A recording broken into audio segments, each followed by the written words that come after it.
And don't be afraid to mail it in this year so we can win next year. I mean, give us a chance, Mike. Dump a few shows. I got to mention this. I just thought about the question you asked me earlier. I'll say this real quickly about, or I said who influenced us and who said, hey, stop burying your head and just think about writing a column and do this show. You were one of them. I know. Yeah, you were one of them. So I don't just give credit to Charles. I get to say that Dan Patrick is at his own, the absence of another one on the mantle is if you need one. You and I talked back then, and you, I remember, said, are you crazy? Wait, Write the column and do this. Mike, so we won the Emmy last night. We won the Emmy. I'll put your name on it like the Stanley Cup. I'm good with that. Mike, thank you. I appreciate that. All of a sudden, the day got a little brighter. Thank you again, and congratulations. I'm sure it made Mr. Tony almost smile. Almost, Dan. Almost. And thank you for having me. Thank you, Mike. That's Michael Wilbon. I remember, I can tell you where I was at ESPN when Tony Kornheiser and Michael Wilbon came in, and they were just discussing starting, pardon the interruption. And Chris Berman's office was in the corner of the second floor.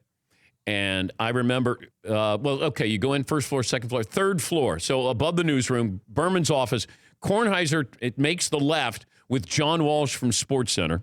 And all of a sudden, Tony goes, I have no idea why I'm here. They want us to do a show. How crazy are they? Are they drunk?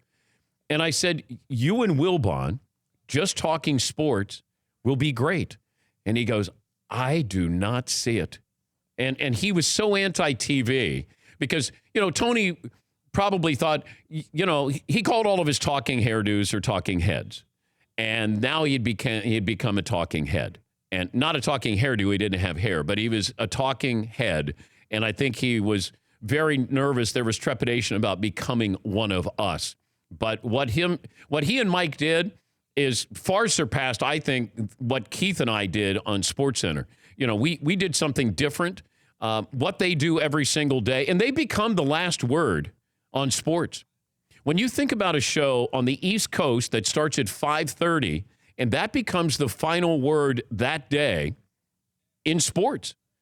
And this is something that ESPN has acknowledged to me that they're trying to change just so people are still watching ESPN and SportsCenter, because there is another final word, and that might be Scott Van Pelt's show.